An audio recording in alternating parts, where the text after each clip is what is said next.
A gente vai continuar trazendo informações da pandemia no estado e nós vamos daqui a pouquinho trazer um relato de um alagoano, né, um jornalista alagoano, o nosso parceiro Carlos Madeiro, que está em Manaus. Ele viajou, ele trabalha para o UOL e foi lá relatar como é que está a situação por lá. Conversa conosco a partir de agora. A gente também está acompanhando de perto essa situação no Amazonas, porque o governo de Alagoas também ofereceu exatamente leitos por aqui. Meu amigo Carlos Madeiro, tudo bem? Boa noite. Como é que está a situação por aí? Está dando para descansar ou só trabalho, hein? Boa noite. Boa noite, Edson. Por enquanto só trabalho, né? Eu cheguei agora de manhã e a situação aqui não é nada boa, cara. Os hospitais estão hiperlotados. Não deu tempo de ver muita coisa hoje ainda, mas você passa pela porta dos principais hospitais aqui, são dezenas de parentes que estão angustiados com a situação, né? E a informação, pelo menos menos trágica do que ontem, é que não faltou oxigênio, né?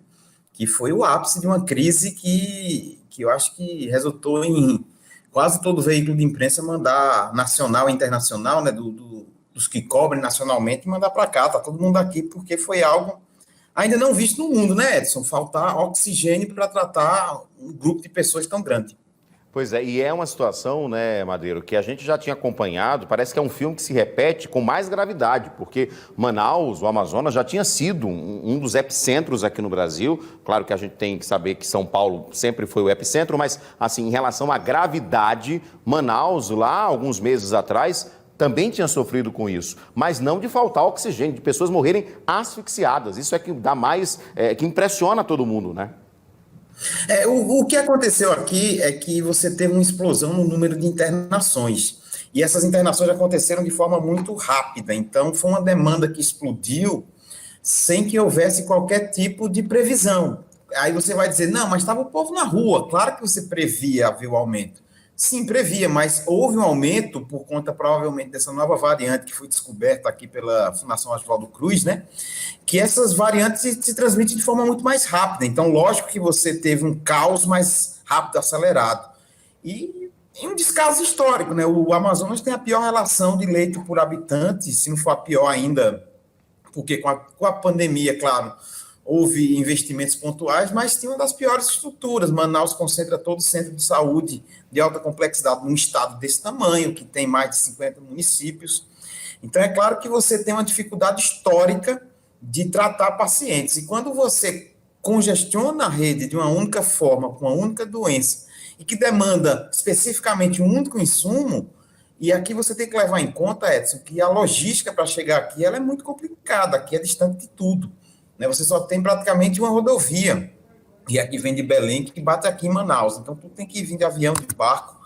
É uma situação que você nota que é de uma gravidade enorme por conta do número de pessoas que rapidamente estão se hospitalizando. Ontem, por exemplo, quando eu cheguei aqui, eu vi o número novo, foram 258 pessoas internadas, recorde absoluto. Nunca houve 258 pessoas internadas num dia por Covid. No auge lá, estava tendo 140, 150. Ontem foram 186 enterros, na quarta foram 198, a média é 30 em Manaus. Então, é uma situação que fugiu completamente até as piores previsões. E aí você gera um cenário diante de um complexo hospitalar muito pequeno para atender muita gente. Você lida também com a época do ano que Manaus ela tem um perfil do seu próprio clima, de ter as viroses nessa época da virada do ano, ou seja, você teve uma tempestade perfeita, você teve um aumento da naturalidade da circulação de vírus pelo momento ser propício, você teve a abertura de comércio, quando ia se fazer um fechamento, houve um protesto no dia 27, incentivado por muitos políticos para que esse protesto ganhasse corpo, e o governador, então, acabou desfazendo o decreto que fez, e acabou que ficou uma aglomeração de fim de ano que, se tivesse sido evitada, com certeza estaríamos agora num cenário muito melhor, né? Não diria melhor, porque melhor não é a palavra, mas estaria bem menos pior. Pois é, Madeiro, você está chegando agora ainda e está se ambientando da situação. A gente recebeu hoje imagens exatamente da Record aí de Manaus, já mostrando os primeiros pacientes transferidos, né, que foram para o Piauí.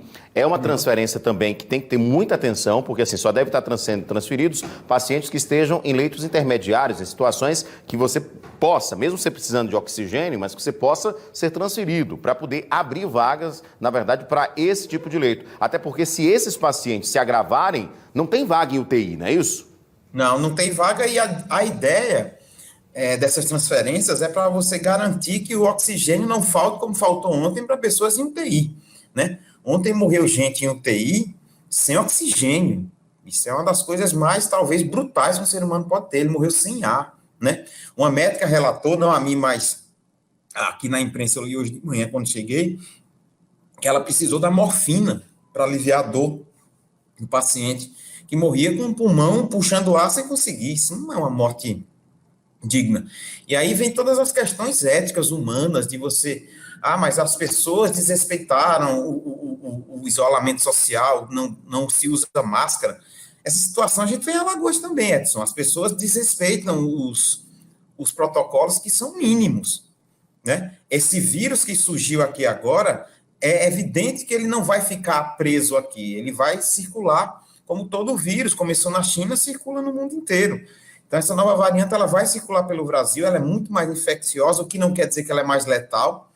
A ideia é que ela não seja, inclusive, mais letal, mas ela vai aprendendo a evolução do vírus, a vantagem do vírus é ela infectar mais pessoas, então ele vai se mutando para conseguir driblar as proteções que o ser humano, que é o hospedeiro dele, tem. Então, essa variante vai chegar, e é preciso que a gente esteja atento aos primeiros sinais, agir, porque aqui só veio se agir quando já estava numa situação de 100% de leito de UTI, quando você tinha um índice de hospitalização muito grande, e quando você age com atraso, porque quem se infecta e procura um hospital, aí você tem um tempo de 7 dias, pelo menos, então é muito grande esse tempo. E essa mutação acaba espalhando de forma mais rápida aí também. Madeiro, eu queria agradecer a sua participação aqui. O Madeiro escreve para o UOL, ele é correspondente do UOL aqui em Alagoas, na região, e agora foi deslocado aí até o Amazonas para trazer essas informações também para os internautas lá do portal UOL. Então, você vai poder ler as matérias do Madeiro lá no UOL também. A gente vai continuar acompanhando. Um bom trabalho para você e que você também se proteja por aí, né, e possa trazer relatos mais aliviados, vamos torcer assim, nos próximos dias, Madeiro? É o que a gente espera, que a dor vai seguir, mas que seja menor, né? Um abraço.